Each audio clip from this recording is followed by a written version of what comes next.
Hey guys, tonight we're diving head first, or maybe more like slowly sinking backwards, into the surprisingly mundane, yet endlessly fascinating world of how Roman emperors, those absolute titans of their age, actually managed to kick back after a long day of, well, emperoring. Imagine, if you will, the weight of the known world resting squarely on your toga-clad shoulders. You've just spent hours mediating disputes, perhaps overseeing a new aqueduct project, or maybe even signing off on a few executions. Don't worry, we're keeping it PG-13 here. Remember, you've navigated the treacherous currents of senatorial intrigue, dodged assassination attempts, and probably endured a banquet with too much fish sauce. Now, the sun dips below the Palatine Hill, casting long shadows across Rome. What do? Do you pop open a scroll and catch up on the latest gladiatorial gossip? Do you just collapse onto a pile of silk cushions? Tonight, we're going to find out, and let me tell you, by the time we're done, you probably won't survive this epic journey through imperial relaxation. You'll be so chilled out.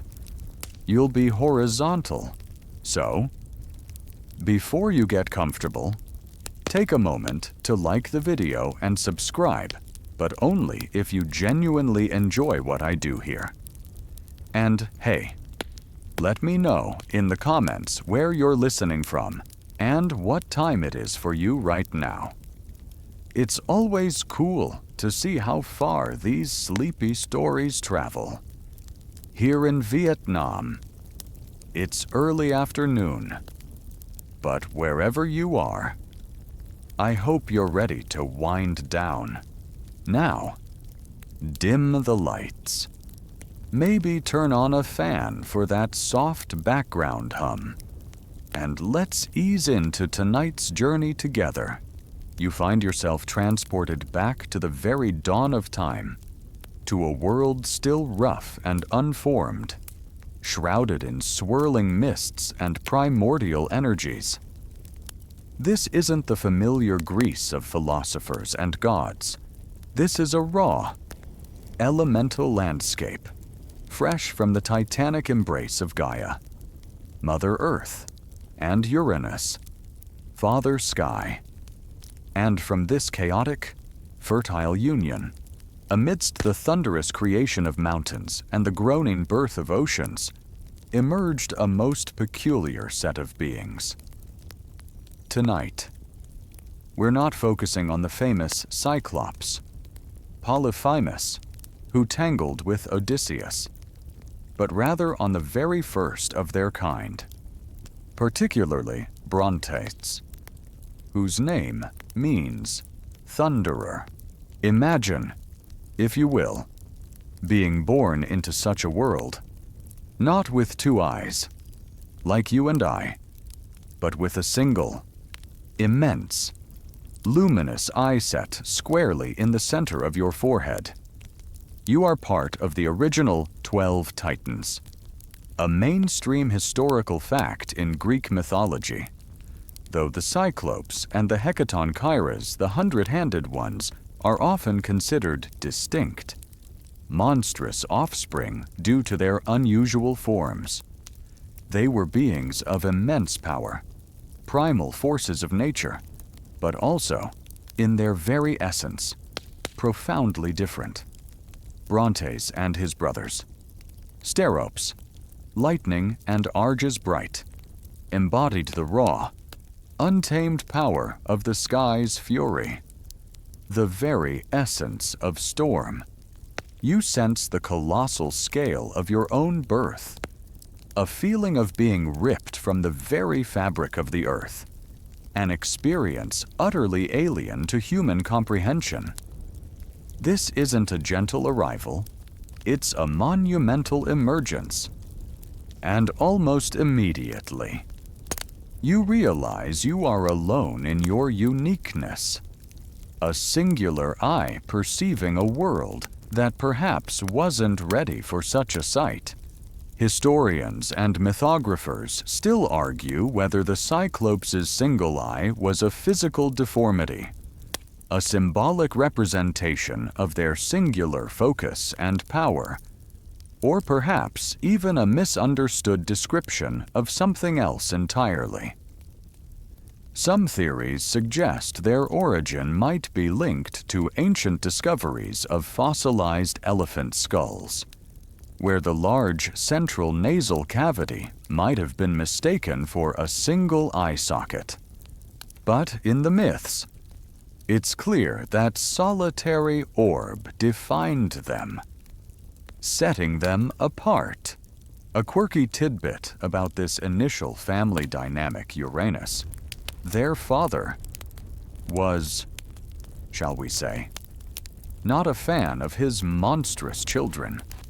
He found them utterly terrifying, a blot on his perfect celestial canvas. He just wanted to make pretty stars and stuff, not these lumpy, one-eyed giants. So, what did he do? He certainly didn't give them a congratulatory pat on the back. Instead, in a move that set a rather unpleasant precedent for divine parenting, he immediately banished them, along with their 100-handed siblings, to the deepest, darkest pit of the underworld Tartarus. Imagine being born, taking your first breath, and then immediately being thrown into eternal darkness by your own dad.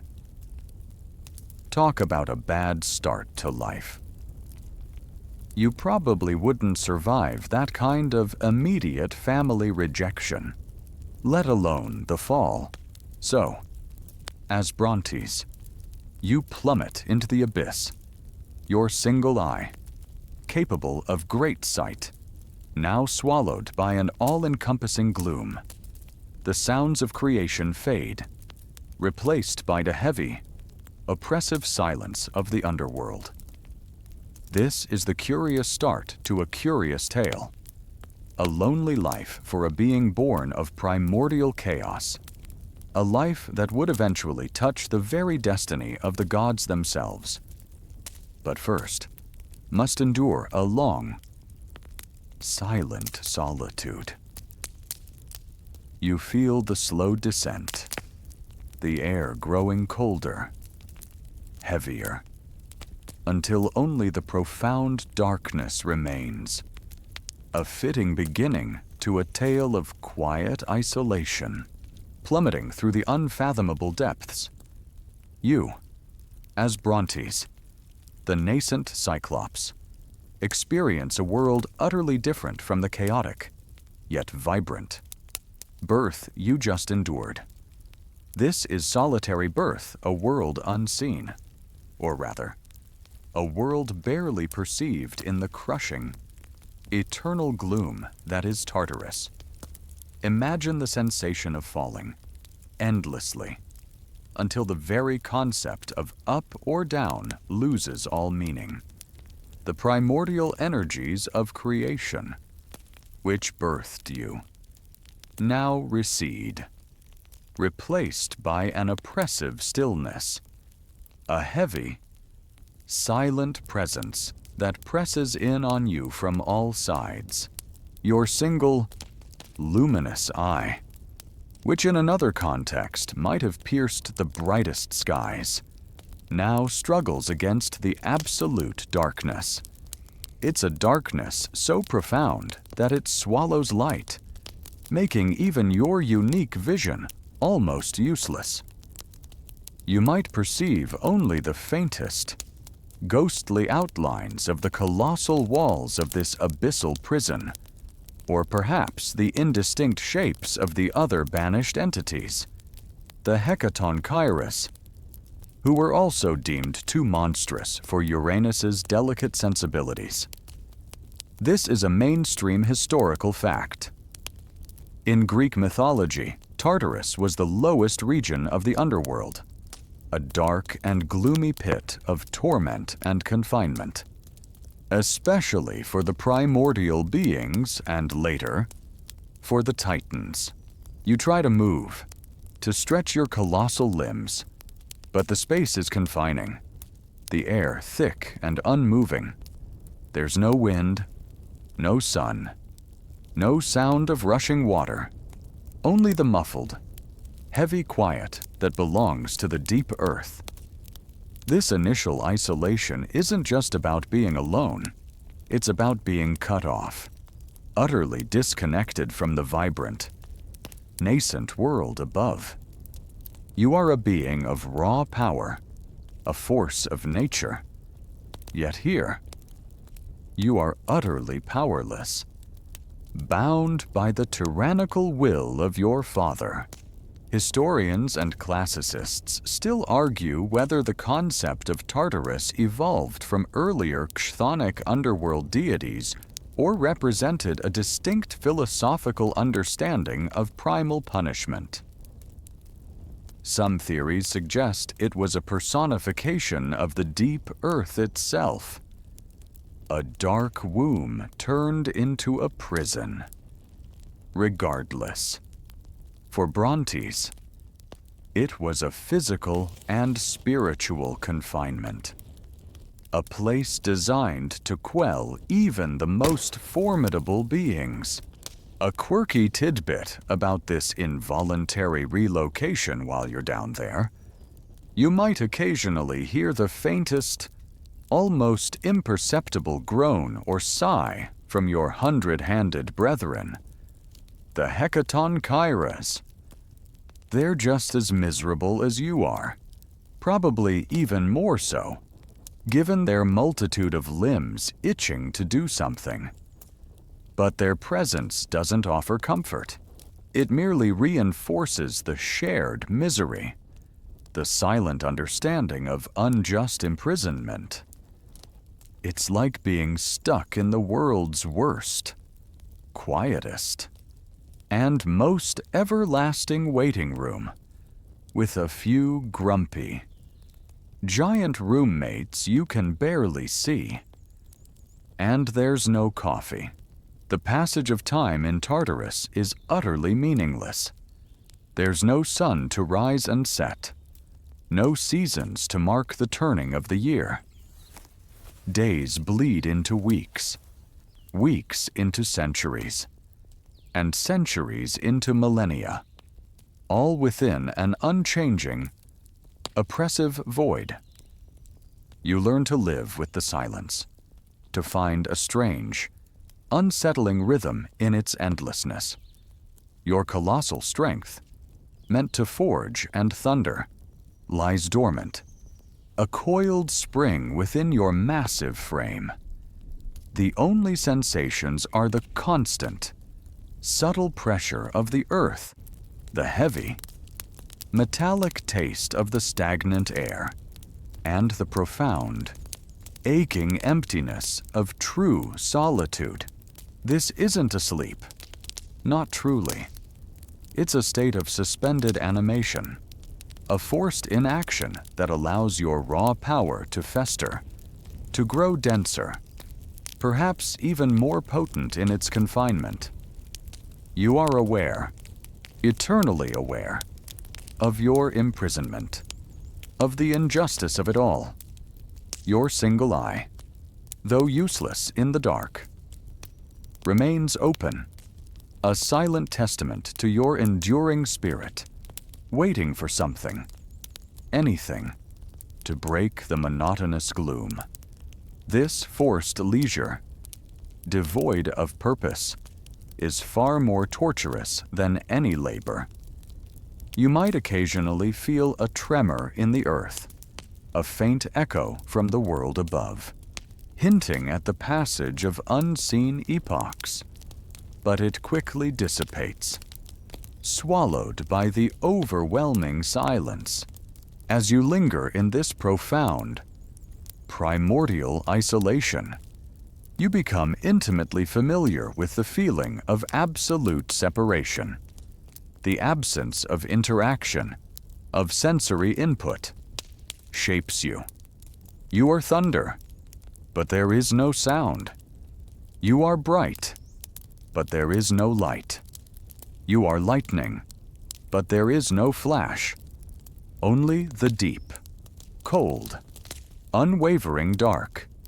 This is your cradle, your classroom, your unchanging existence, until some unforeseen cosmic shift, dares to pierce the veil of Tartarus and bring you back into the nascent light of the world. And that day, my friend, will eventually come. But for now, it's just you and the endless, quiet dark. After eons of oppressive gloom, you, as Brontes, begin to sense a subtle, almost imperceptible shift in the weighty silence of Tartarus.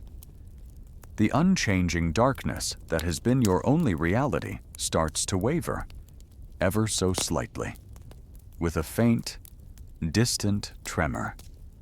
This isn't the chaotic roar of creation, but something new, something that hints at a disturbance in the cosmic order.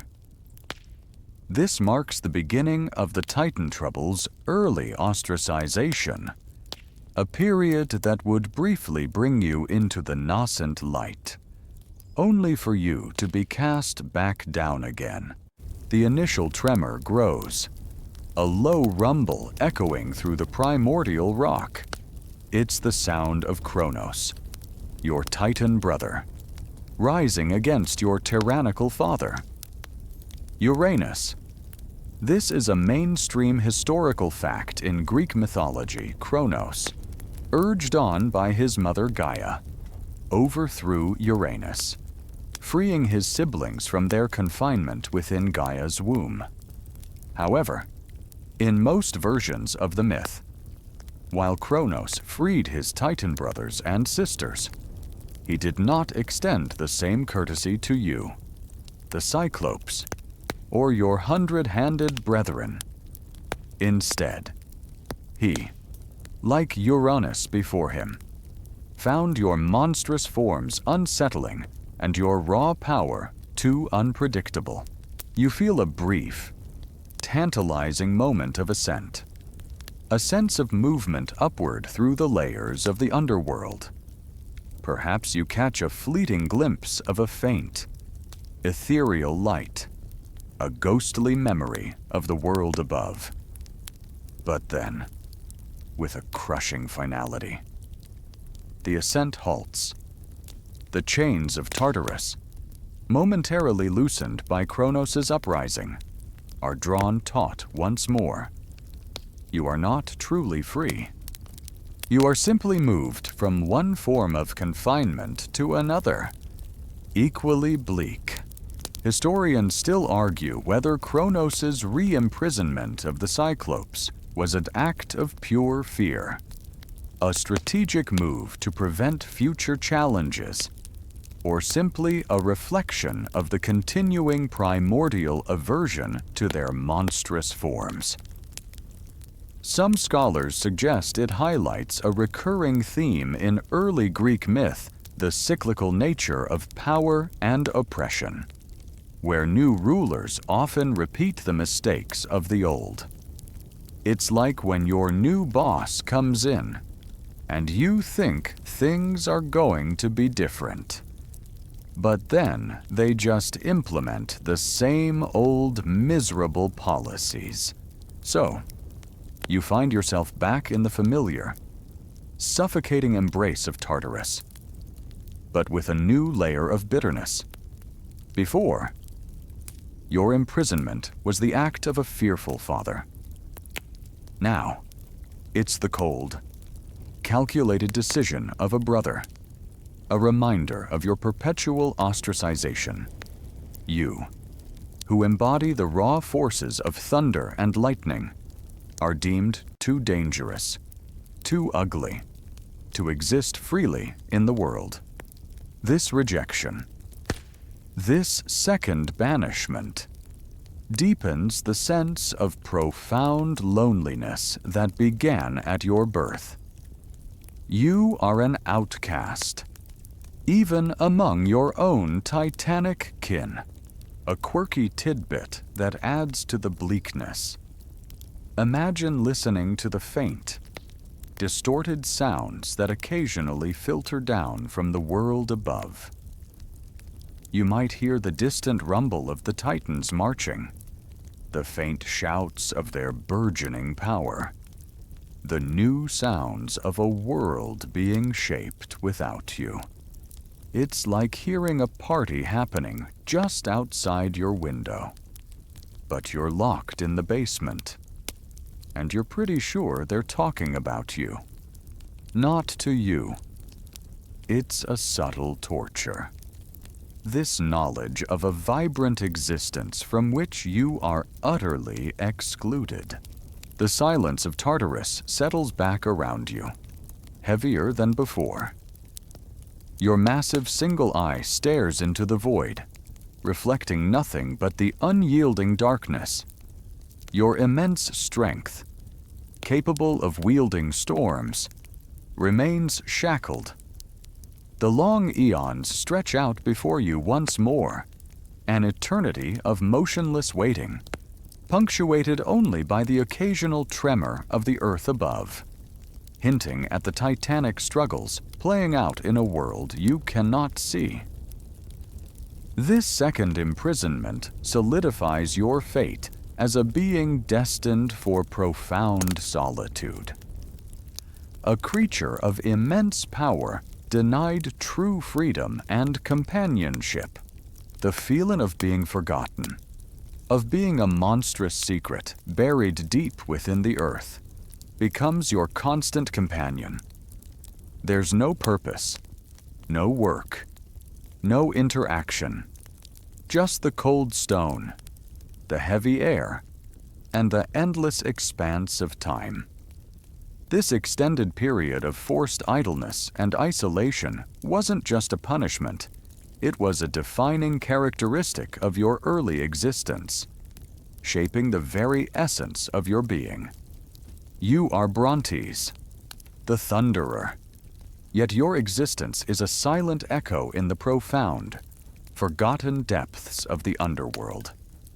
The slow, relentless drip of invisible time marks your enduring solitude, a quiet suffering that no one above ground truly acknowledges or understands.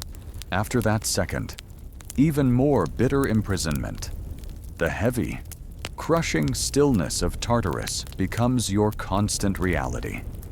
You, Brontes, live in the whispers of the deep Tartarus's gloom. Imagine the sensory deprivation of this place.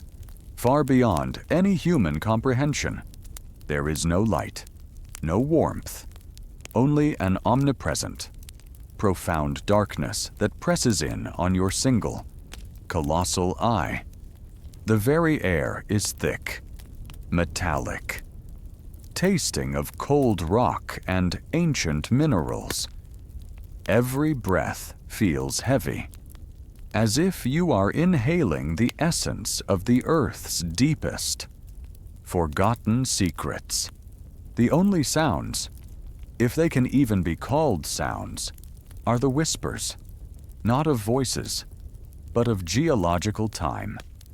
You might feel the faint, distant rumble of a shifting tectonic plate, or the slow, almost imperceptible grind of subterranean rivers carving out unseen caverns. It's a low, resonant hum, a pulse from the very heart of the world, but it offers no comfort, only a stark reminder of your insignificance in this vast, indifferent prison. Your own movements, when you dare to shift your massive form, are muffled, swallowed by the oppressive quiet. This long, silent confinement in the underworld is a mainstream historical fact. central to the origin story of the Cyclops and their brothers. They were primordial beings, locked away for eons, their very existence a secret of the early cosmos. This period of dormancy forged something within them, an immense, raw power that remained untapped, waiting. Historians and mythographers still argue whether the concept of Tartarus evolved from earlier chthonic underworld deities or represented a distinct philosophical understanding of primal punishment. Some theories suggest it was a personification of the deep earth itself, a dark womb turned into a prison. Regardless, for Brontes, it was a physical and spiritual confinement, a place designed to quell even the most formidable beings. The sheer duration of this imprisonment is almost impossible to grasp, stretching far beyond human history.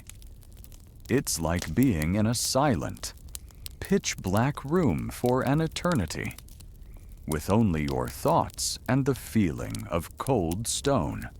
A quirky tidbit that might make you shiver while you are suspended in this timeless gloom.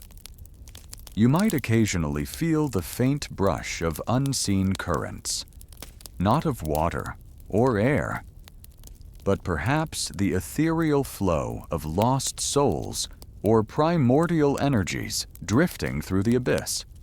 They are utterly intangible, mere specters of existence, offering no companionship, only emphasizing your profound, concrete isolation. It's like being in the quietest, darkest museum, and you're the only exhibit, unable to move or make a sound, while unseen dust motes float by. And the curators definitely aren't coming to check on you. Your single eye, meant to perceive the world in vivid detail, now functions mostly as an internal gauge, sensing the subtle shifts in the surrounding gloom. You perceive nothing but endless, undifferentiated black, yet the eye remains open, a defiant act of perception against the void. Your colossal strength, meant to thunder and strike, lies dormant, a coiled spring within your massive frame, aching for purpose. The only true sensations are the constant, subtle pressure of the earth, a heavy embrace that never relents, and the profound, aching emptiness of true solitude. The passage of time in Tartarus is utterly meaningless. There's no sun to rise and set, no seasons to mark the turning of the year, no clock to tick away the seconds. Days bleed into weeks, weeks into centuries, and centuries into millennia, all within an unchanging, oppressive void. You learn to live with the silence, to find a strange, unsettling rhythm in its endlessness. This isn't a sleep. Not truly. It's a state of suspended animation, a forced inaction that allows your raw power to fester, to grow denser, perhaps even more potent in its confinement. You are aware, eternally aware, of your imprisonment, of the injustice of it all. Your silent existence in the deep shapes you, making your inherent loneliness even more profound. You might, on rare occasions, feel a tremor from the surface world, a distant echo of the cosmic struggles unfolding far above. Perhaps it's the Titanomachy beginning, a hint that the universe is once again in turmoil. But these tremors are fleeting, quickly dissipating, swallowed by the overwhelming silence. For now, it's just you and the endless, quiet dark. This profound, primordial isolation is your cradle, your classroom, your unchanging existence, until some unforeseen cosmic shift, dares to pierce the veil of Tartarus and bring you back into the nascent light of the world. And that day, my friend, will eventually come. But for now, it's just you and the endless, heavy, silent gloom. After what felt like an eternity shrouded in the oppressive stillness of Tartarus, a faint, almost imperceptible tremor begins to stir the primordial gloom around you. This isn't the distant, indifferent rumbling of the earth, but a purposeful vibration, a cosmic shift that heralds Zeus's gambit, a key to freedom.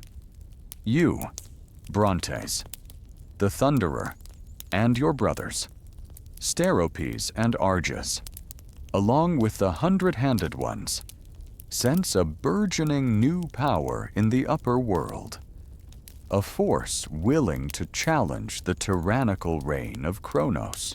The tremors grow stronger, accompanied by distant, muffled roars and the clash of unimaginable forces. This is the Titanomachy, the great war between the Olympian gods, led by Zeus, and the older generation of Titans, led by Kronos.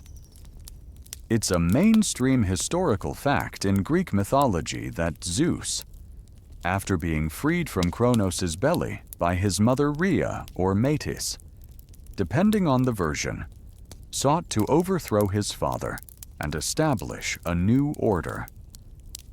To do this, he desperately needed powerful allies, and his grandmother, Gaia, ever the fount of ancient wisdom, whispered a crucial secret. The key to victory lay in the depths of Tartarus.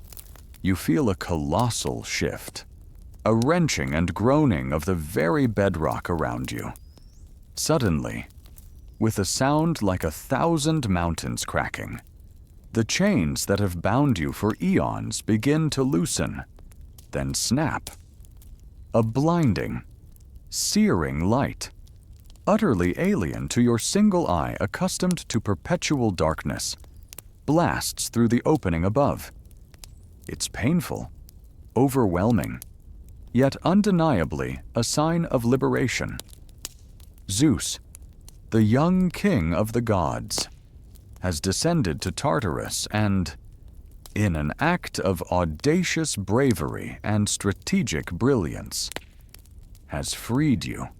Historians and mythographers still argue whether Zeus's decision to free the Cyclops was purely a pragmatic military tactic, or if it also represented a nascent shift in divine morality, a break from the imprisoning tendencies of Uranus and Kronos.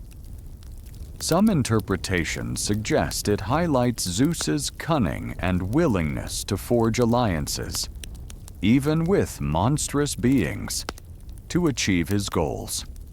It was a calculated risk, but one that paid off big time for Olympus. As you ascend, slowly blinken your single, powerful eye against the unfamiliar light. You finally breathe air that isn't thick with primordial dust and despair. The feeling of freedom, after such an unfathomably long confinement, is exhilarating, almost dizzying. And then, Zeus stands before you, radiating power, yet surprisingly respectful. He doesn't command, he asks. He needs your unique skills. He needs your immense strength, your innate understanding of metal and fire, your ability to forge. A quirky tidbit about this moment: imagine being a Cyclops, a being of immense, raw power, who has been imprisoned for eons. You've probably been brooding down there, thinking about all the cool stuff you could be making if you weren't stuck in the dark. So when Zeus shows up, essentially saying, "Hey, I hear you guys are pretty good with a hammer and anvil, and I've got a war to win," you'd probably be thinking, "Finally, someone appreciates our talents. Let's make some lightning." It's like being released from a never-ending job interview and immediately being offered your dream gig. And what did Zeus ask for? Not just any weapons. He asked for the very instruments of divine power. For himself, he needed the thunderbolt, a weapon that would solidify his reign as king of the gods, allowing him to hurl lightnings and shake the heavens. For his brother Poseidon, a mighty trident to command the seas and earthquake the land. And for his brother Hades, a helmet of invisibility to move unseen through the shadows. These were not mere trinkets. These were instruments of cosmic control, designed to utterly overwhelm the Titans. You, Brontes, feel the ancient call of your very being, the Thunderer. To forge the thunderbolt for Zeus is to give form to your essence, to unleash the power that was suppressed for so long. The sheer scale of these requests, the magnitude of the task, is exhilarating after millennia of forced idleness. You are no longer just a prisoner. You are a vital component in the shaping of a new cosmic order. As you stretch your colossal limbs, feeling the immense power flow through you once more, you begin to perceive the raw materials, the unformed metals, the latent energies of the earth and sky. The silence of Tartarus is replaced by a new anticipation, a sense of purpose that thrills your ancient spirit. The journey from primordial gloom to cosmic blacksmith is about to begin, a profound transformation from outcast to essential divine artisan.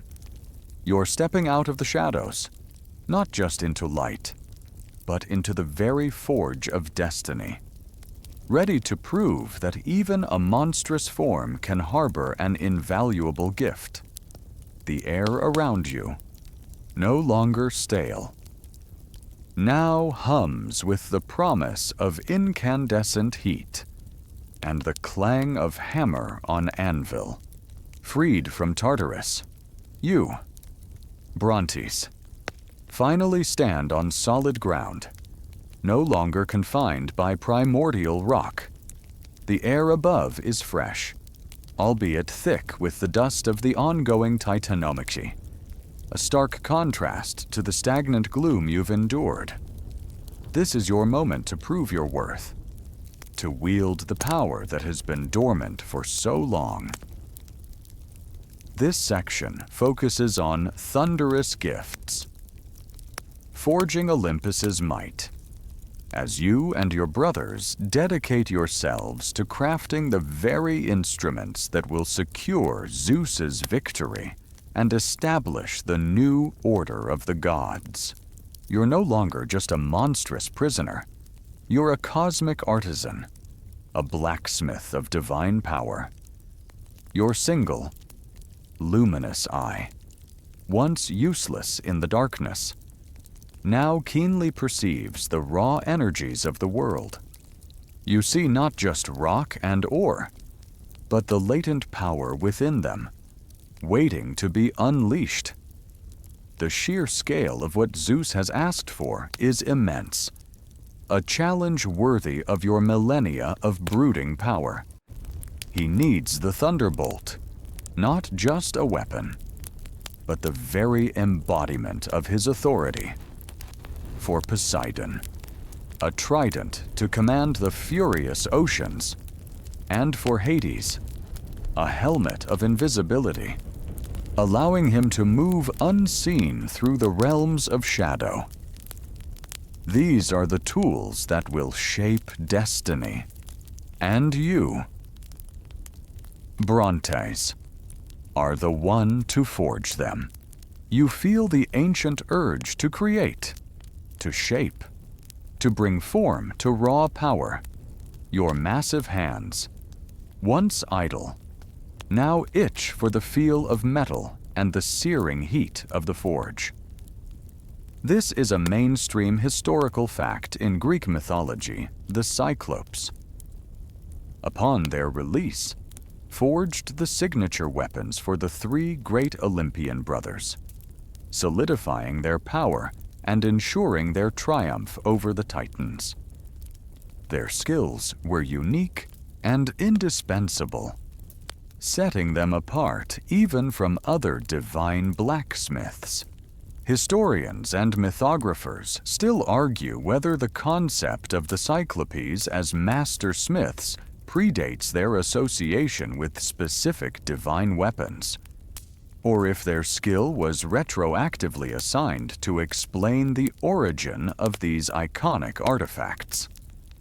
Some scholars suggest their connection to thunder and lightness in their very names. Brontes, thunderer; Steropes, lightning; Argus, bright naturally led to their role in forging Zeus's thunderbolt. It's almost like they were destined for this job, born with hammers in their hands, even if they had to wait a few thousand years to use them. You approach the raw materials, not just mundane iron or bronze, but something more fundamental, elements imbued with primordial energy. Perhaps it's chunks of celestial metal that fell from the sky during the chaos of creation, or ore mined from the deepest, purest veins of the earth. You feel the cold, unyielding resistance of the metal, and then the incredible heat of the forge. This isn't just a fire, it's a controlled inferno, fueled by the very essence of the underworld. Perhaps even some lingering rage from your long imprisonment. The sounds of the forge become your new symphony. The roaring of the flames, the hiss of quenching metal in water, and above all, the rhythmic clang of your colossal hammer on the anvil. Clang, hiss, roar, clang.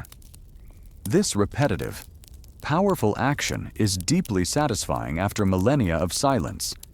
Each strike shapes the raw material, drawing out its inherent power, molding it into the destined form.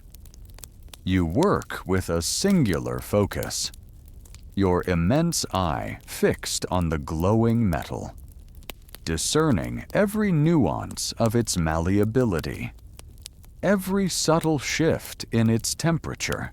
A quirky tidbit about this forging process: imagine the sheer heat and force involved. These weren't dainty little blacksmiths crafting horseshoes. These were primordial giants, and their forge must have been less like a cozy workshop and more like a small, controlled volcano. The sparks would fly like miniature stars. The heat would radiate for miles, and the clang of their hammers would probably make the mountains tremble. It's a good thing Olympus was still under construction. Otherwise, the neighbors would definitely be complaining about the noise. You definitely wouldn't survive being anywhere near that kind of divine industrial output as Brontes. Your focus is primarily on Zeus's thunderbolt. You imbue it with your very essence, thunder. You shape the jagged, fiery edges, infuse it with the crackling energy of a storm, and give it the raw, destructive power that only a being born of celestial fury could comprehend. It's not just a weapon. It's a piece of the cosmos, channeled through your hands. The air around you crackles with energy, the light from the molten metal pulsing with an almost divine intensity, reflecting in your single eye.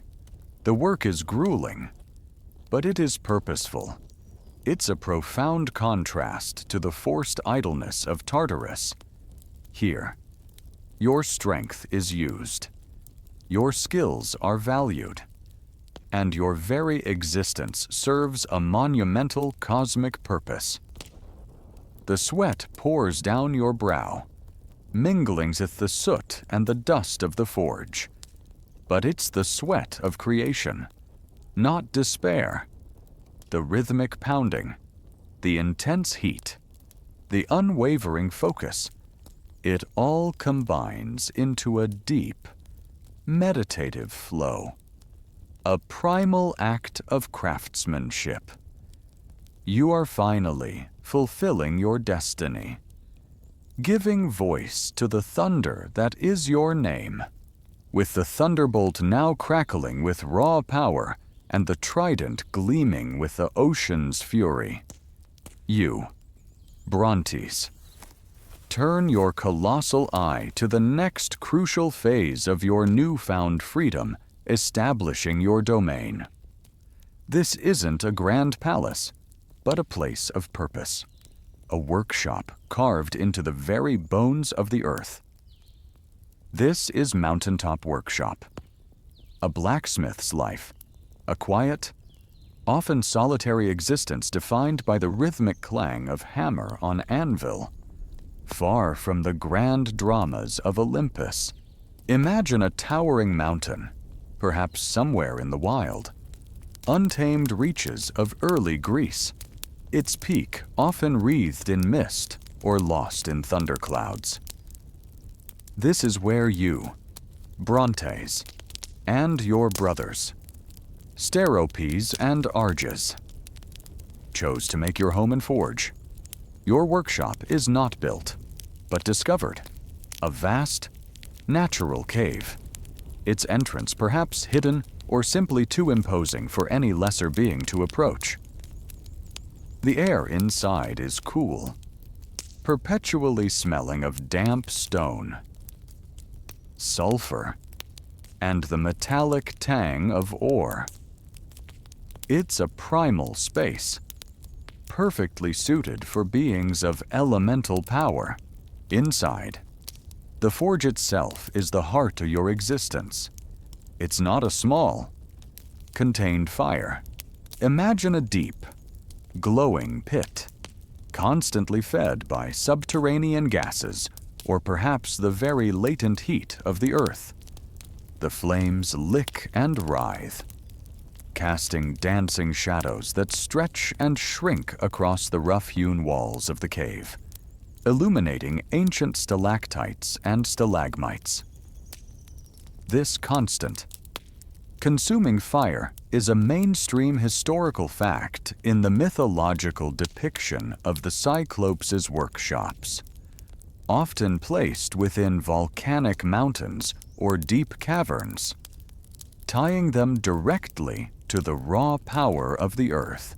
Historians and mythographers still argue whether the mythological concept of a Cyclops' forge was inspired by early volcanic activity in the Aegean, or if it was a symbolic representation of their immense, uncontrollable power harnessed for creation. Some theories suggest the tales might even have been influenced by ancient metallurgical sites, where the sheer scale of the work might have seemed superhuman. Regardless, the imagery is clear. Their craftsmanship came from the very guts of the earth. Your daily routine, once defined by the oppressive stillness of Tartarus, is now dictated by the needs of the forge. You rise with the first hint of light filtering into the cave, even if it's just a faint shimmer on the distant mountainside, and immediately attend to the fire, stoking it to a roaring intensity.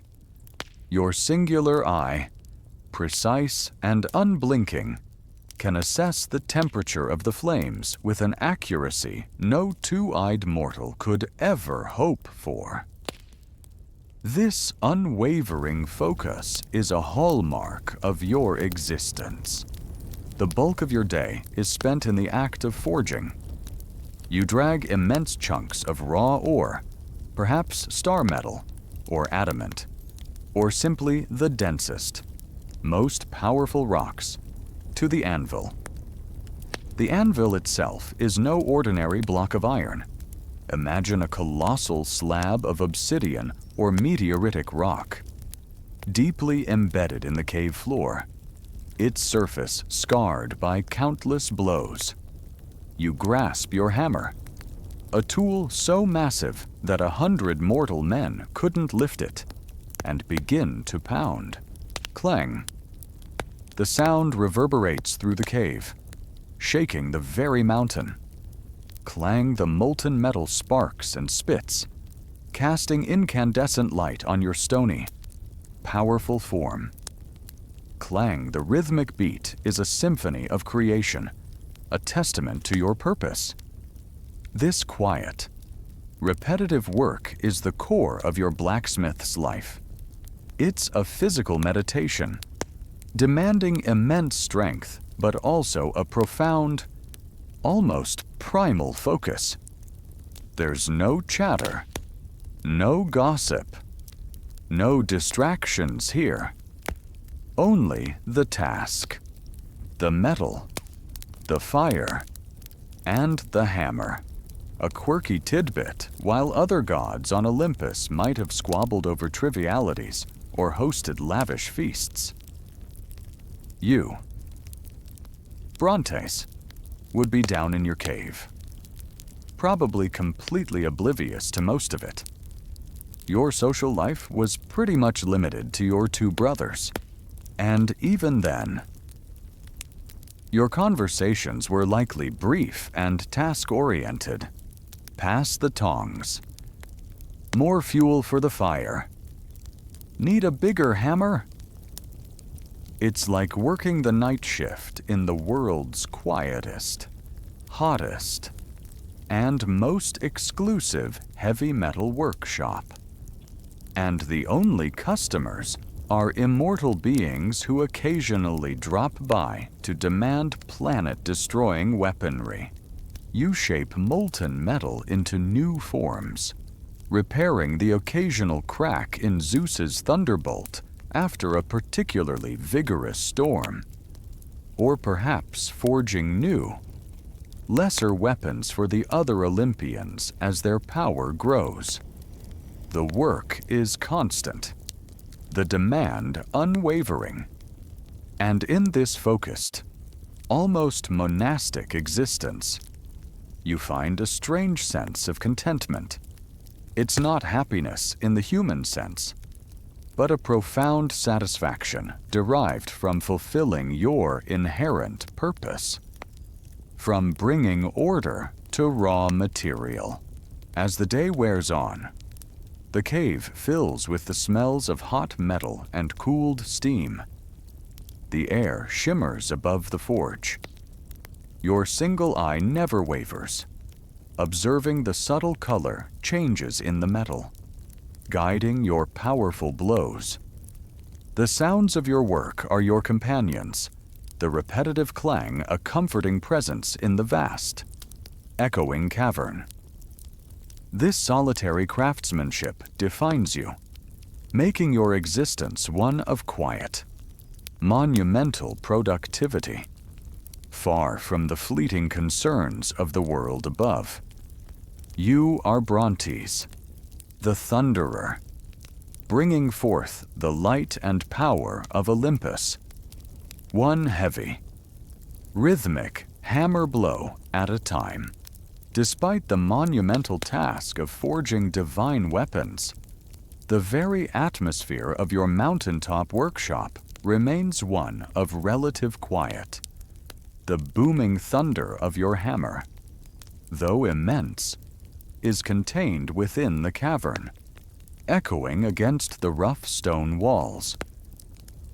This means that while you, Brontes, are creating the very fabric of the new divine order, you are largely detached from the clamor of its formation.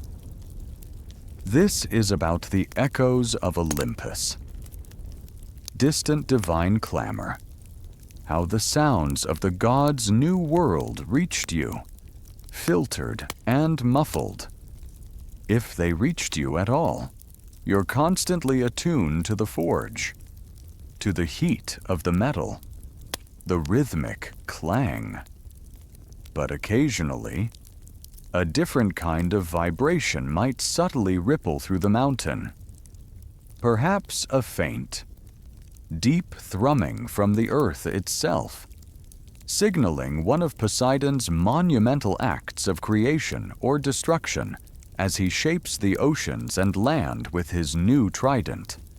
Or a distant, almost imperceptible crackle in the atmosphere, hinting at Zeus's ongoing struggle to subdue lingering Titan resistance or establish his fiery dominance over the skies. These aren't direct observations. They are merely echoes, muffled and distorted by the sheer distance and the layers of earth and rock separating your workshop from the Olympian heights.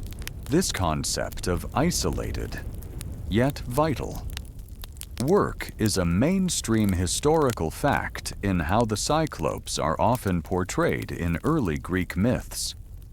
They are powerful, indispensable, but rarely seen interacting directly in the day-to-day dramas of the gods. Their existence is one of function, not of participation in the divine soap opera. They are the ultimate behind-the-scenes crew, the unsung heroes of Olympus's establishment.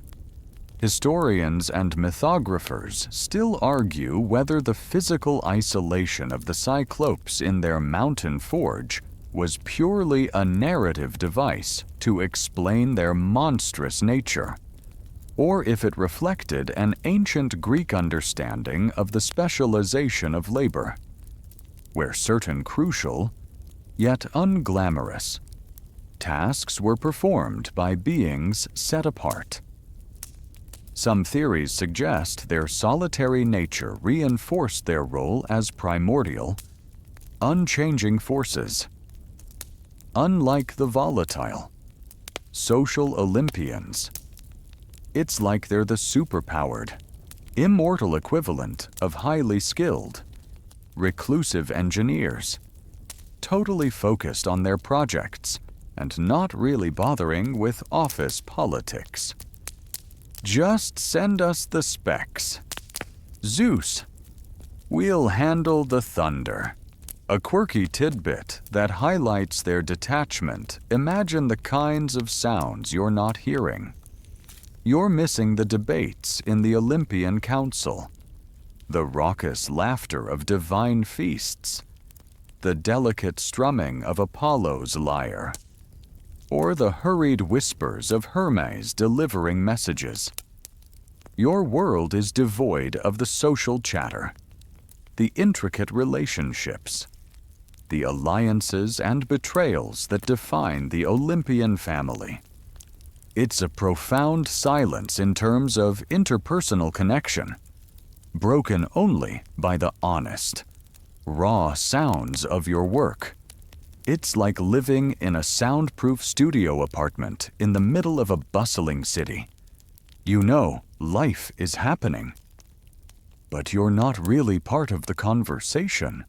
Your singular eye, so keen on the minutiae of metallurgy, often gazes out from the cave entrance, not at the world of gods and mortals, but at the raw, untamed landscape of early Earth. You might perceive the slow drift of clouds, the distant flight of an eagle, or the subtle changes in the light as the sun arcs across the sky. These are your companions, the quiet rhythms of the natural world, far removed from any divine clamor. The wind might whistle through the mountain peaks, carrying faint scents of pine or distant rain, but never the aroma of ambrosia or the perfume of goddesses. The repetitive nature of your forging contributes to this sense of internal calm, making the external world seem even more distant. Each strike of the hammer, each blast of the bellows, each hiss of quenching metal pulls you deeper into the meditative flow of your craft. The noise of your work acts as a kind of shield, muffling the faint echoes of the divine world, reinforcing your self-contained existence. You are creating the tools of their power, but you are not of their world. Not truly. This distant divine clamor is a reminder of your unique position, a being of immense, crucial power, yet fundamentally alone. You are indispensable, yet isolated. You hear the echoes of their existence, but you are rarely called upon to join it, except when a new, destructive tool is required. The quiet hum of your forge is your world, a sanctuary of creation, where the only sounds that truly matter are the ones you make with your own hands and the elemental forces you command. And in that profound, productive solitude, you find a strange, enduring purpose, far from the petty squabbles of the new gods. You are the architect of their might, content in your isolation, listening to the muffled echoes of a world you shaped, but do not fully inhabit, with the echoes of distant Olympian clamor barely registering in your mountain retreat. Your existence as Brontes settles into a profound and unwavering focus on your craft. This is a life of lonely craftsmanship purpose. No companionship, where the immense satisfaction of creation is rarely, if ever, shared in a truly interpersonal way. Your days are defined by the rhythmic clang of the hammer, the searing heat of the forge, and the unwavering gaze of your single eye upon the incandescent metal. Imagine the sheer dedication. You're a being of primordial force, tasked with shaping the very instruments of cosmic power. This is not a job you clock out from. It's an innate drive, a fundamental purpose ingrained in your being since your creation. Each repair to Zeus's thunderbolt after a particularly explosive storm, each new piece of divine armor commissioned by a younger god, is approached with the same intense, singular focus. You don't get performance reviews or casual, "how's your day" chats. There's just the work. This dedicated isolation is a mainstream historical fact in the mythological portrayal of the elder Cyclops. Unlike their later, more unruly pastoral counterparts like Polyphemus, these original Cyclops are consistently depicted as solitary, powerful artisans whose primary interaction is with the elements they master: fire, metal, rock. Their purpose is clear, their execution flawless, but their social lives are, well, non-existent. Historians and mythographers still argue whether the Cyclops' lack of social interaction was a consequence of their monstrous appearance, a deliberate choice due to their unique skills, or simply a reflection of an ancient world where specialization often led to isolation for certain crafts. Some scholars suggest their very nature as personifications of Ra, elemental forces made typical human or even divine companionship superfluous to their existence. It's like trying to have a deep conversation with a living thunderstorm. You appreciate its power, but you don't really invite it over for dinner. A quirky tidbit about this solitary existence while you're busy perfecting a new lightning bolt. You're entirely immune to the petty squabbles and dramatic love triangles constantly erupting on Olympus. Aphrodite's latest affair, Demeter's grief over Persephone Dionysus throwing another wild party, completely off your radar. Your world is simpler, distilled down to the fundamental physics of forging. No need for gossip when you're forging the very forces of nature. In a way, it's probably less stressful than any human office environment, even if it is a bit quiet. Your only companions are the inanimate objects of your trade, the massive anvil, groaning under your blows, the roaring forge, a living, breathen entity of fire, the bubbling, quenching trough, hissing its approval or disapproval. You perceive the metal not just as material, but as a being with its own will, to be coaxed and coerced into its destined shape. The subtle shifts in its color, the precise resonance of the hammer strike, the way it yields under pressure. These are your intimate dialogues, your profound connections. The silence of the cave, broken only by your purposeful labor, is not oppressive for you. It is the natural state of intense concentration. There's no need for small talk, no obligation to entertain or be entertained. Your entire being is channeled into the act of creation, finding satisfaction in the tangible results of your immense strength and skill.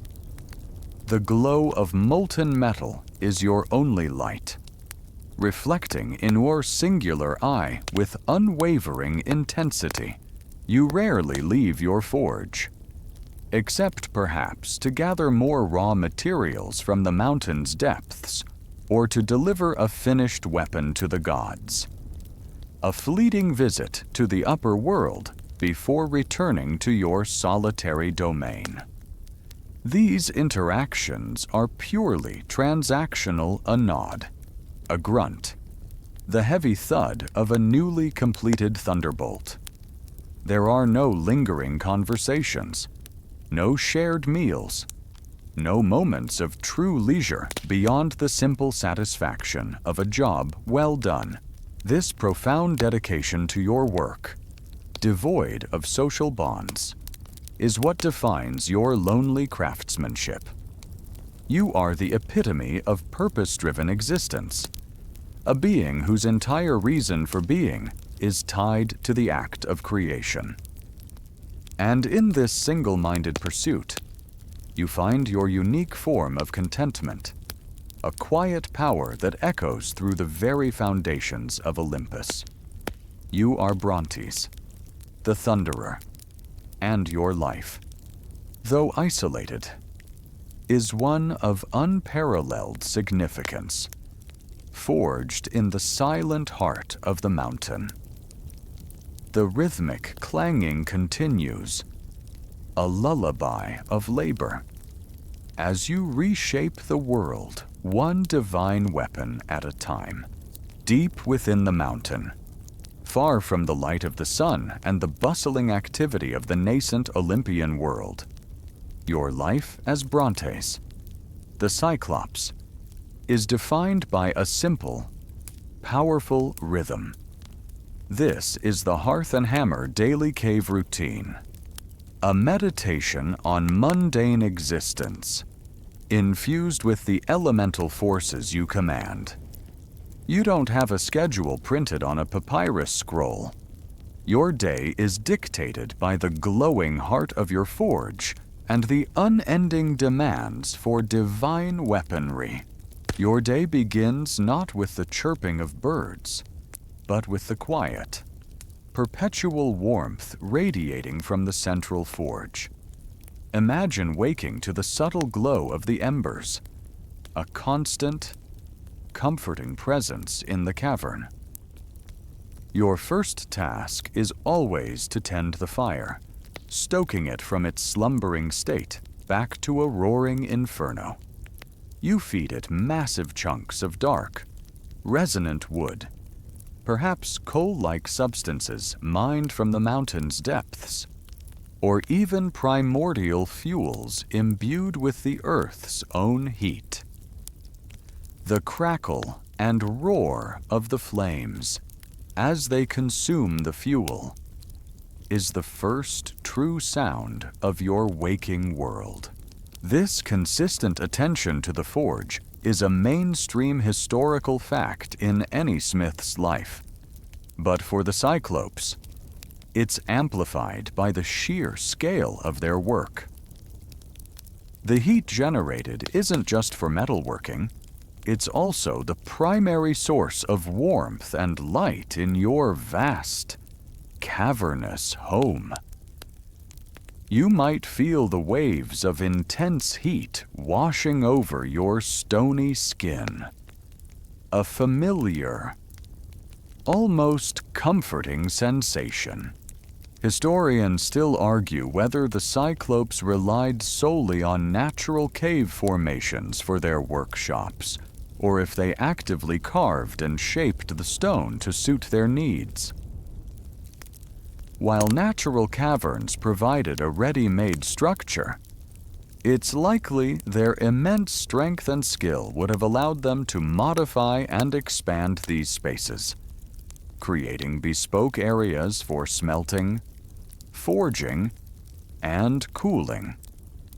This suggests a blend of utilizing natural features and actively adapting their environment. Your meals are equally simple, designed for sustenance, not pleasure. You don't cultivate crops or herd animals. Instead, your sustenance likely comes from the raw bounty of the mountain itself, perhaps rich, mineral-laden water from underground springs, supplemented by hardy, edible fungi that thrive in the cave's damp environment. You might consume coarse, unrefined grains or other simple provisions brought sporadically by the gods when they visit to commission or collect weapons. It's a functional diet, providing the immense energy needed for your ceaseless forging. This pragmatic approach to food is a quirky tidbit despite their power. Their daily life revolved around sheer utility. No gourmet cooking shows in the Cyclops' cave, just efficient fuel consumption. The rhythmic clang of hammer on anvil quickly becomes the dominant sound of your day, a continuous, powerful beat that reverberates through the mountain. Each strike is a testament to your immense strength and precise control. You focus intensely on the incandescent metal, your single eye absorbing every nuance of its glow, the shimmering whites, the fiery oranges, the deep, cooling reds. You know exactly when it's ready for the next blow, when it needs to be plunged into the cooling trough with a dramatic hiss of steam, or when it needs to be returned to the hungry flames. There's a profound sense of isolation in this routine. While your brothers, Steropes and arges work alongside you. Your interactions are minimal, primarily nonverbal, focused entirely on the task. A shared grunt, a quick nod, the synchronized swing of two hammers striking the same piece of metal. These are your conversations.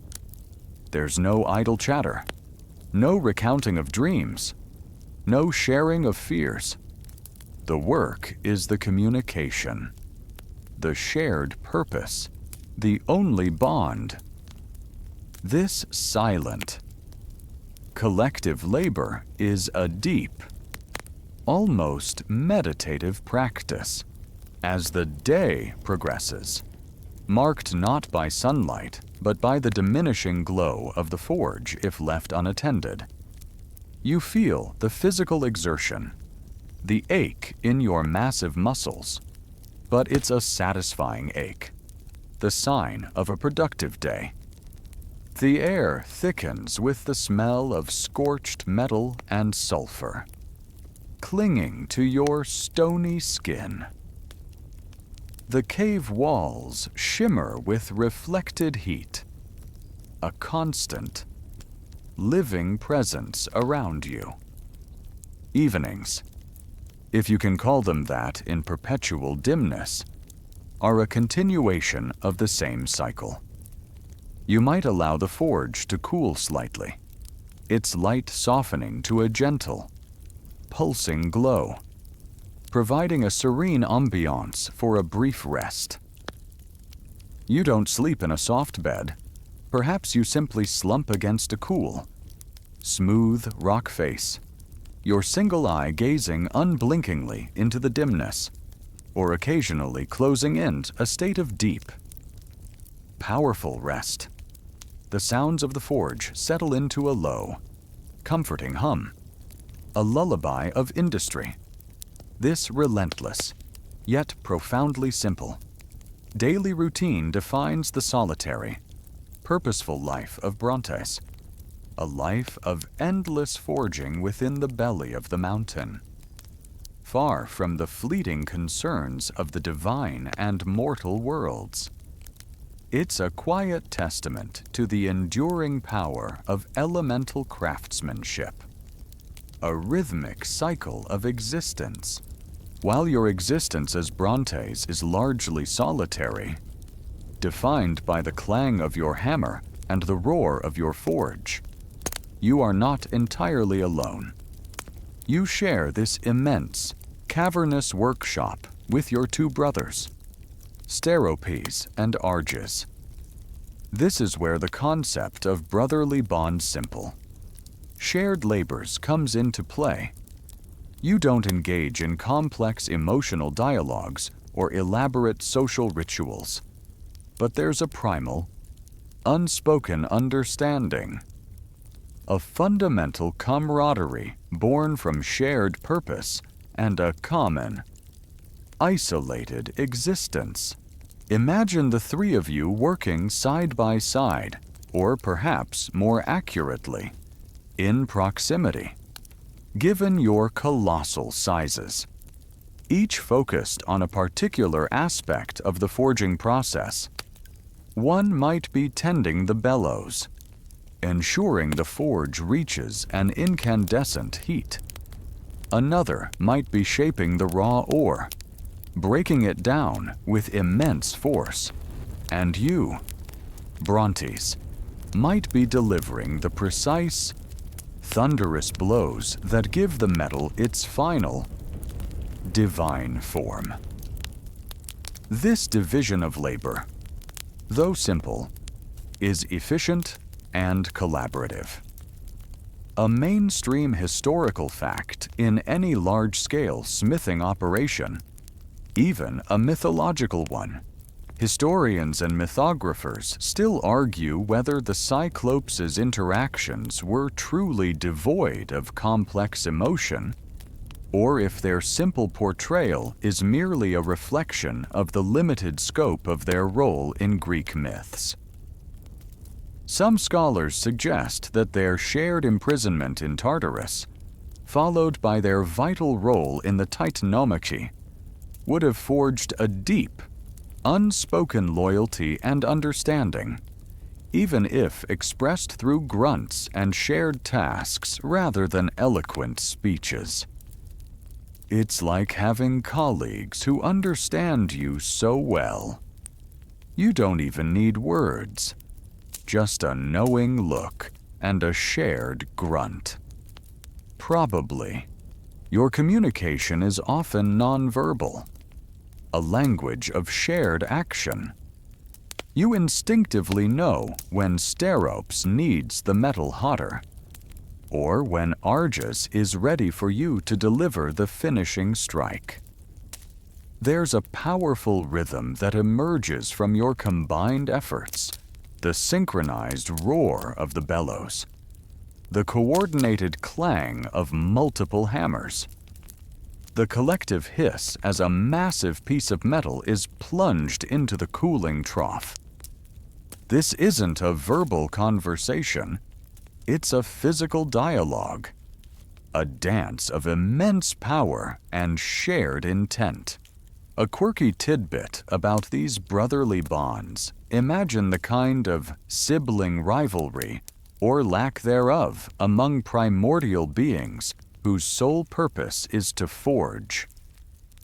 There's no squabblings over who gets the last piece of ambrosia, or who gets to use the biggest hammer. Their focus is singular, their purpose shared, making their interactions remarkably harmonious. It's like working on a super important, super quiet, super hot group project, where everyone is equally powerful and equally dedicated. And the only deadline is the fate of the cosmos. No drama, just divine-level teamwork. When not actively forging, your interactions are equally utilitarian. Perhaps you help Argus move an impossibly heavy chunk of raw adamant, grunting with shared effort as the stone scrapes against the cavern floor. Or you might observe Steropes, with his keen eye for light, making a subtle adjustment to the forge, and nod in silent approval. There's no need for elaborate pleasantries or social niceties.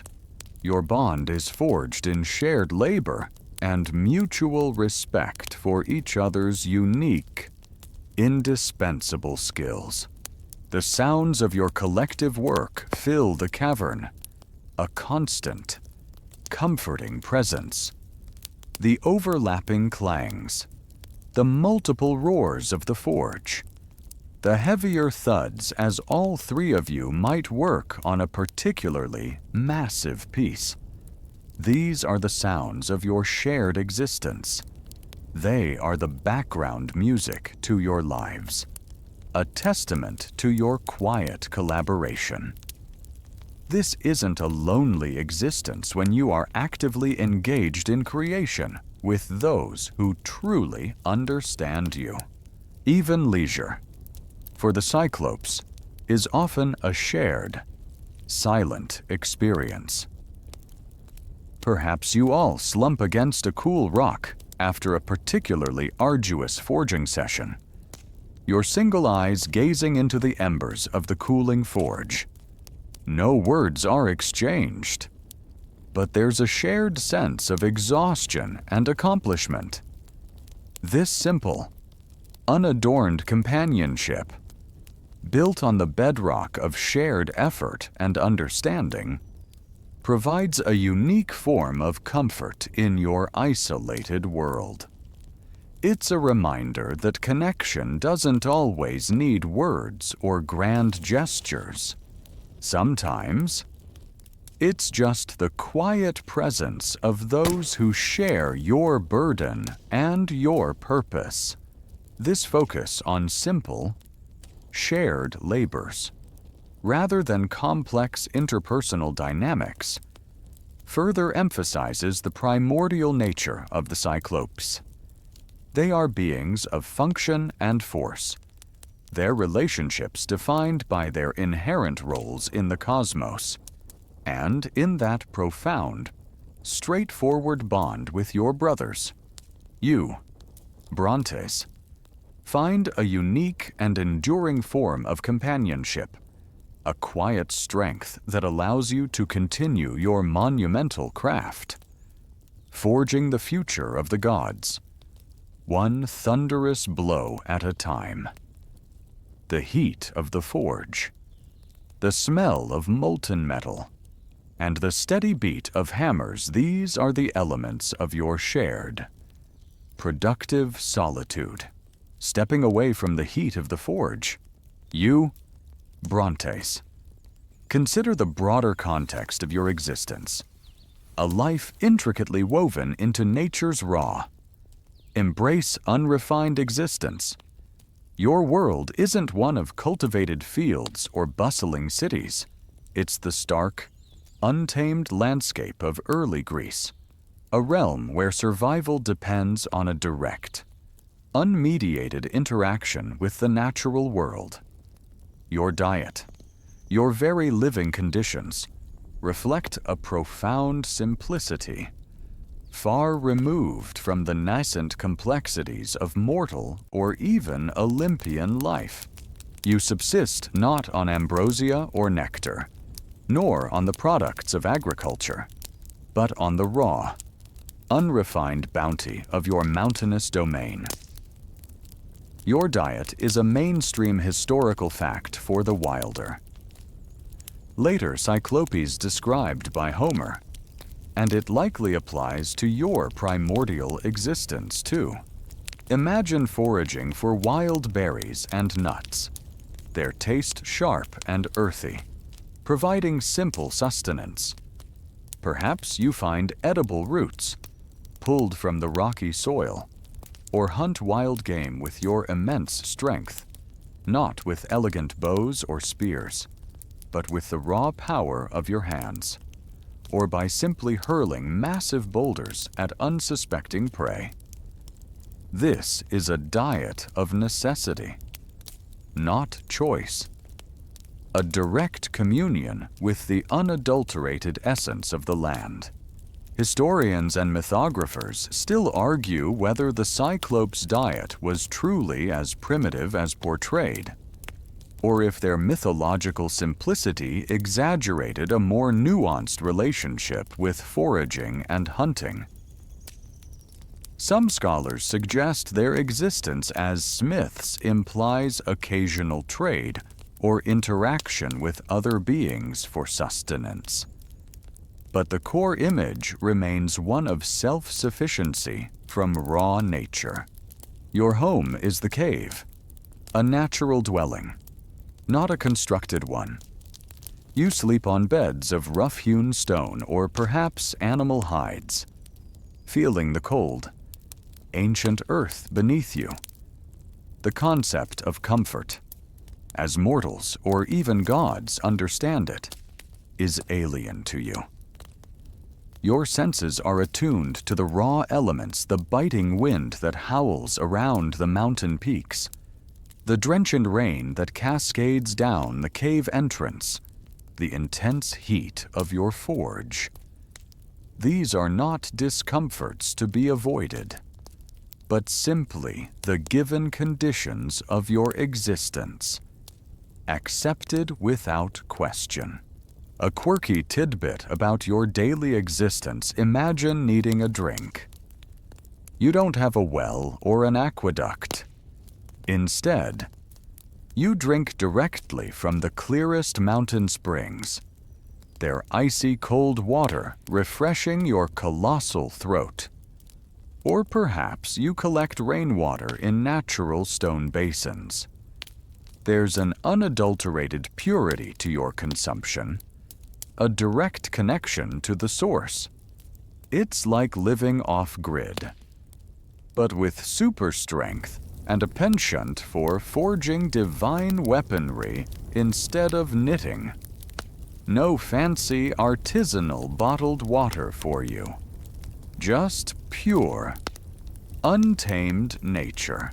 Your clothing, if you wear any beyond a simple loincloth, would be made from the hides of animals you've hunted, rough and functional, providing protection from the elements rather than adornment. You don't concern yourself with aesthetics or fashion. Practicality dictates your every choice.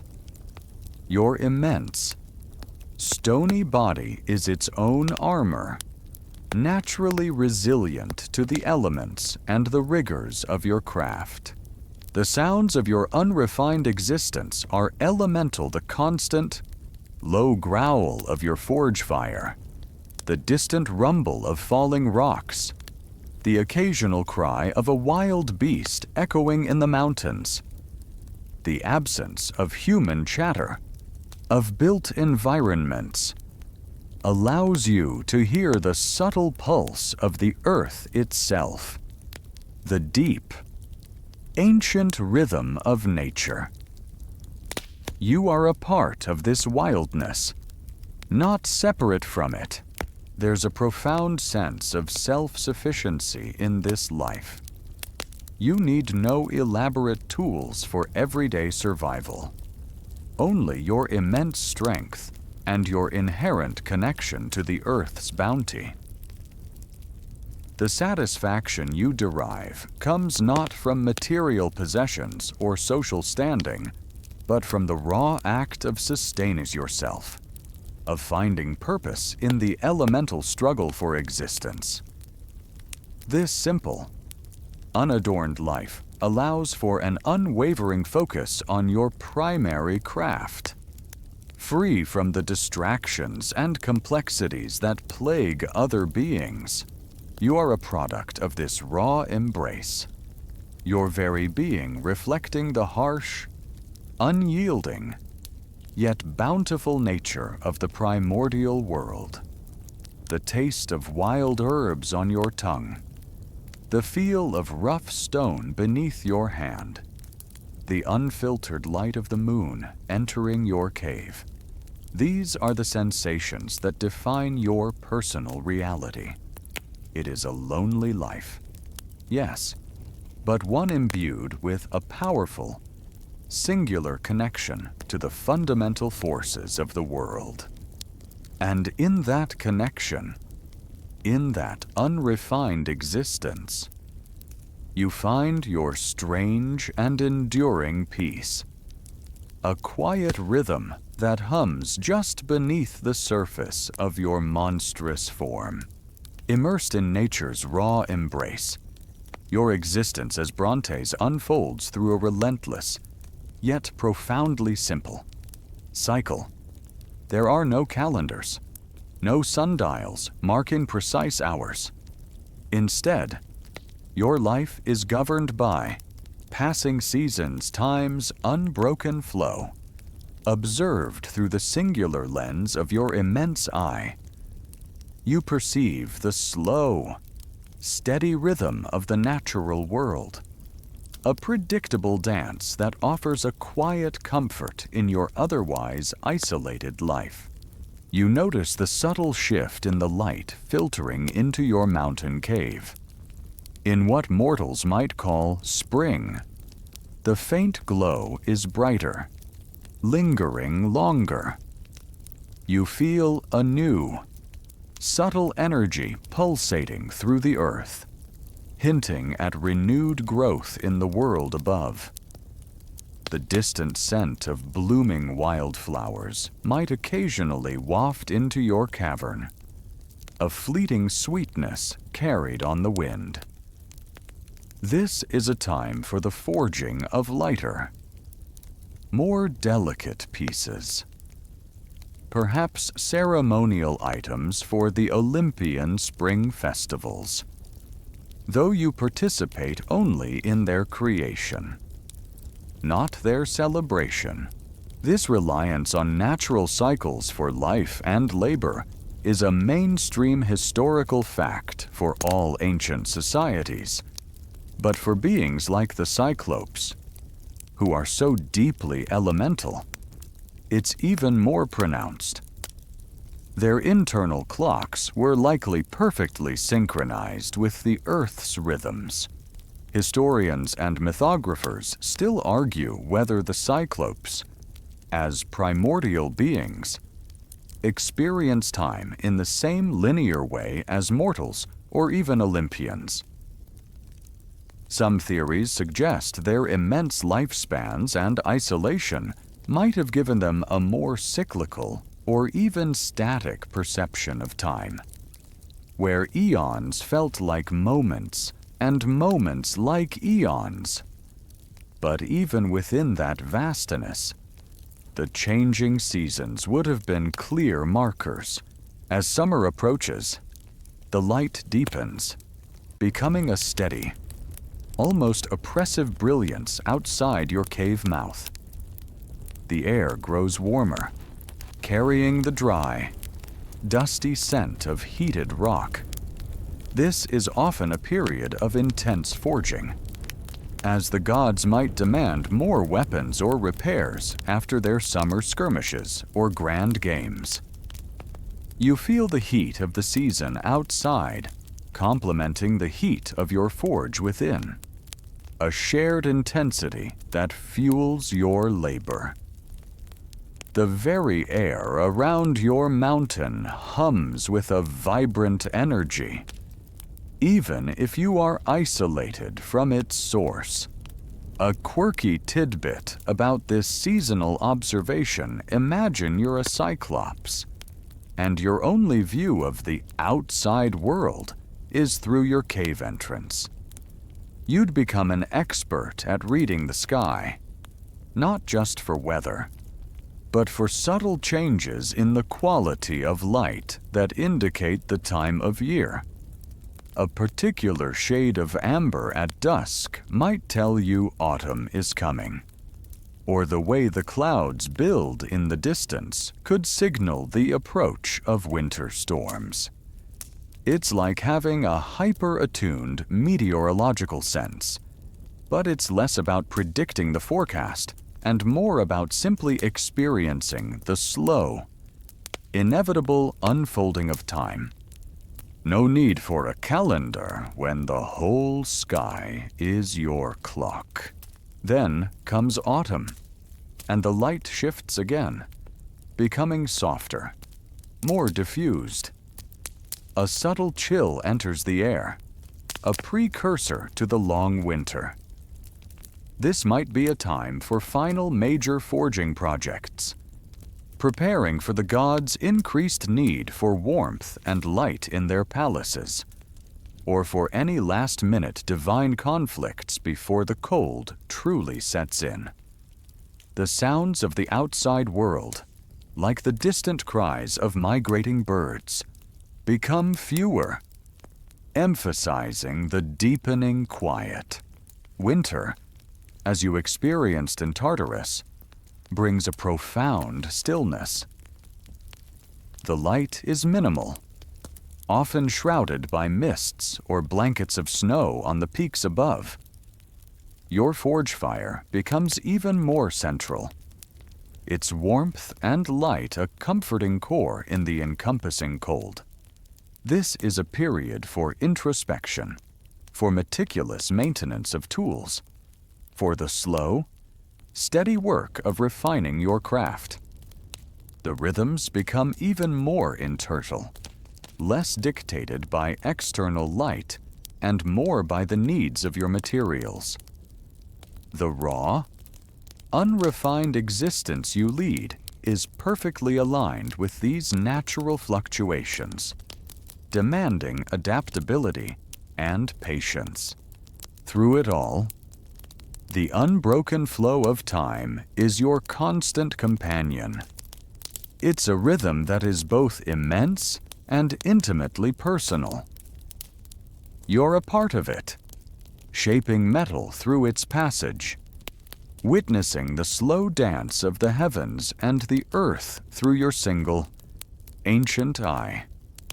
There's a deep, quiet satisfaction in this consistency, a sense of belonging to something far larger and more enduring than any fleeting quarrel of gods or mortals. You are a testament to the patient, cyclical nature of existence, forging ahead through the endless turning of the seasons, a silent, powerful observer of time's ceaseless journey. Despite your immense power and your indispensable role in forging the might of Olympus, your existence as Brontes, the original Cyclops, remains inherently precarious, bound by the whispers of mortality gods' fickle favor. Unlike the Olympians, whose immortality is seemingly absolute, you and your brothers, as older, primordial beings, exist in a more ambiguous space, subject to the whims and unpredictable wrath of the very deities you serve. You've witnessed the swift, brutal justice of Kronos, and you know that even Zeus, for all his gratitude, possesses a fiery temper. Imagine the subtle tension that permeates your existence. While you're crucial to Olympus, you are not of Olympus in the same way the born gods are. You are a tool, a powerful asset, but perhaps not a cherished member of the divine family.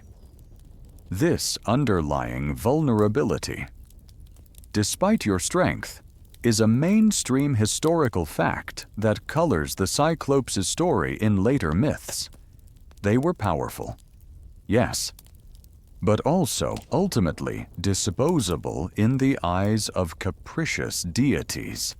Historians and mythographers still argue whether the Cyclops' eventual fate. Some versions state they were later killed by Apollo for forging the thunderbolt that killed his son Asclepius was a retroactive addition to the myths, or if it was always inherent in their primordial, non-Olympian nature. Some theories suggest it highlights the volatile power dynamics of the Greek pantheon, where even indispensable allies could fall from favor. It's a harsh reminder that even when you're forging literal lightning, you still have to watch your back. You might occasionally feel a chill, not from the mountain air, but from the distant echoes of divine power struggles. Perhaps you sense a subtle shift in the celestial energies, a fleeting hint of discord among the Olympians that could, however indirectly, impact you. This silent awareness of the gods' unpredictable nature is a constant companion, a subtle undercurrent beneath the rhythmic clang of your hammer. You don't question their commands. You simply fulfill your purpose, knowing that your existence depends on their continued, albeit sometimes fickle, need for your skills. A quirky tidbit that reveals this precariousness. While the gods might visit your forge to demand new weapons or repairs, they don't exactly linger for polite conversation or offer long-term contracts. It's strictly business. They take their powerful gifts, perhaps offer a brief, gruff word of thanks, and then vanish back to their lofty palaces, leaving you in your solitude. There are no retirement plans for primordial blacksmiths, no golden parachutes, just the next commission. It's like being the world's most powerful freelance contractor, always in demand, but never truly part of the company. And the clients can smite you, the very power you wield, the thunderbolt, the trident, the helmet of invisibility.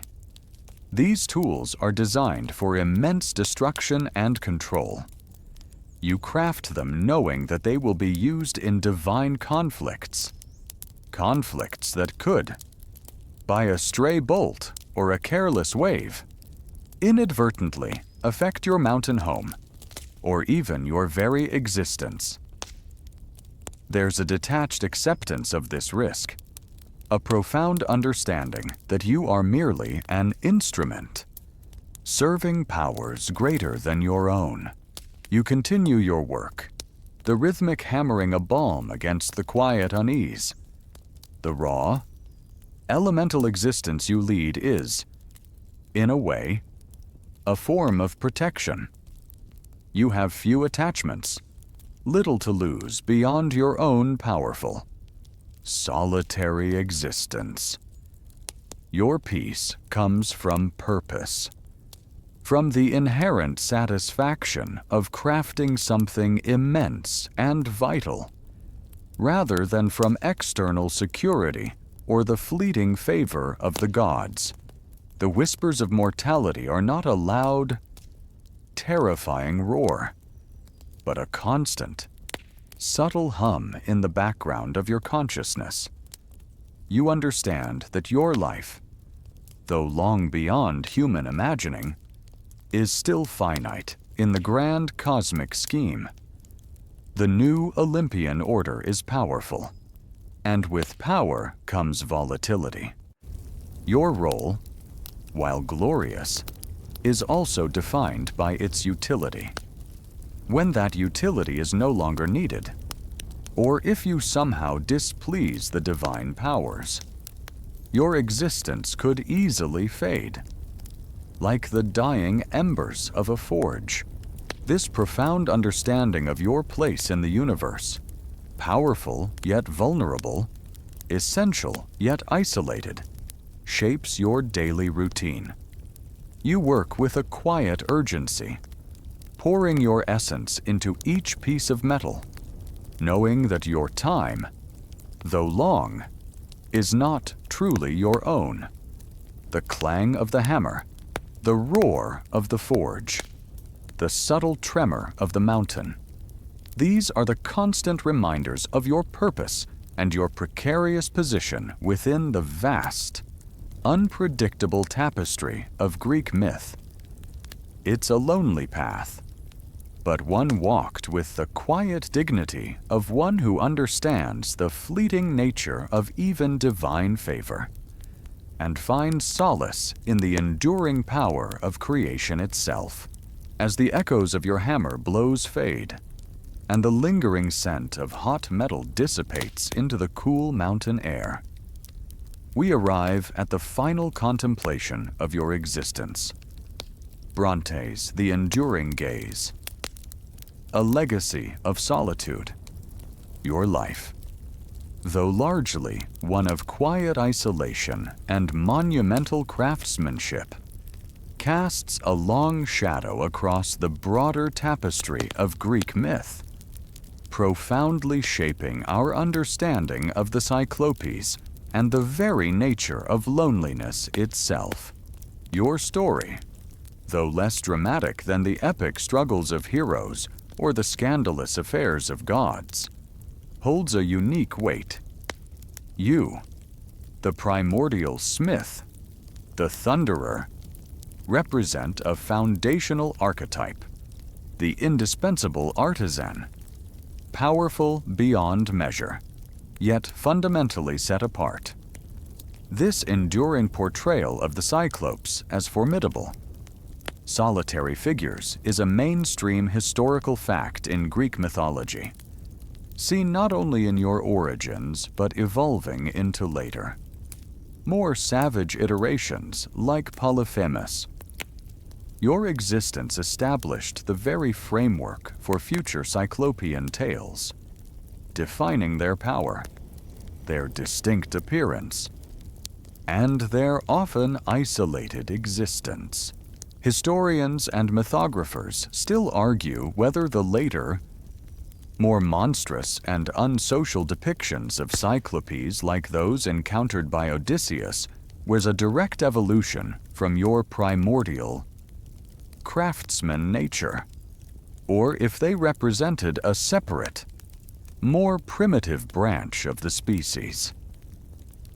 Some scholars suggest that the isolation forced upon you in Tartarus ingrained a deep-seated loneliness that continued even after your release, influencing the character of all Cyclopes that followed.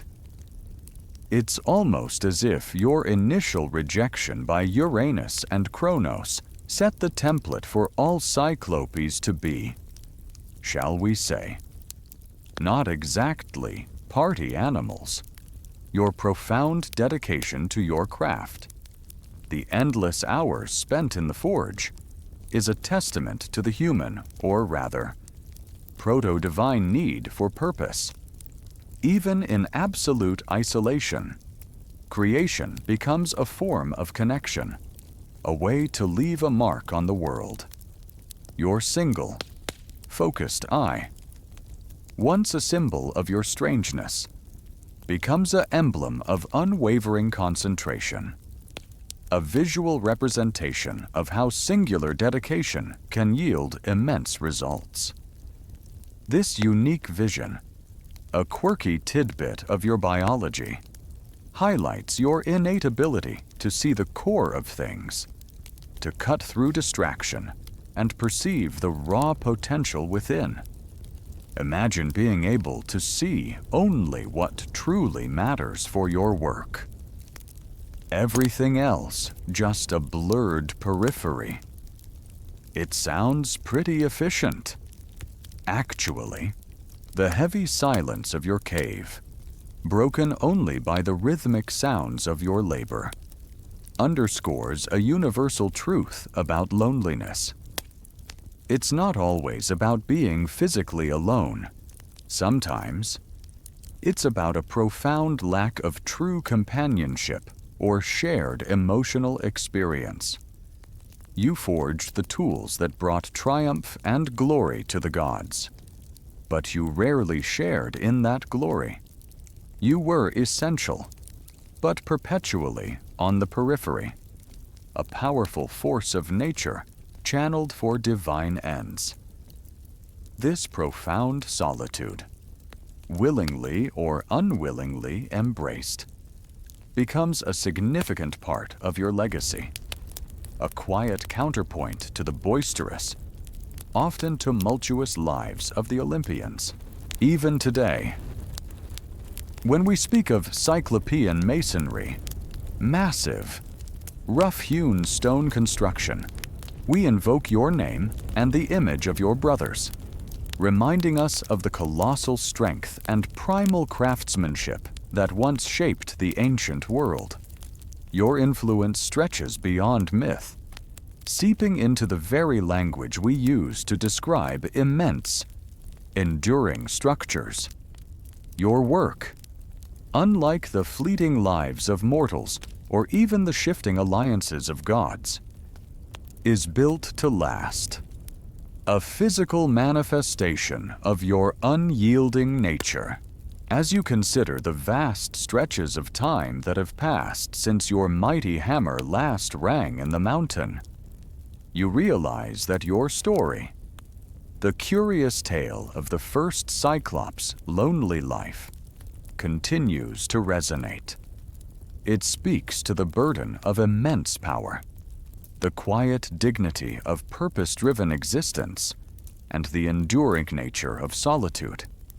Your single, unblinking gaze, fixed on the molten metal in the dark, echoes through the ages, a powerful reminder of a being who shaped the world from its raw elements, finding a unique peace in the profound quiet of his own making. The forge cools now, the hammer rests, and the mountain itself seems to sigh, holding the memory of your silent, powerful life within its stony heart. You know, it's funny how, even after all this time, the echoes of those ancient lives can still reach us. The ancient Cyclops, born of primordial chaos, immensely powerful yet often alone.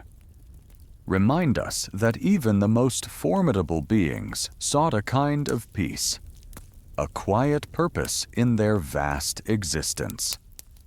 They remind us that sometimes the greatest strength lies in a singular focus, in the rhythmic dedication to one's craft, far from the madding crowds.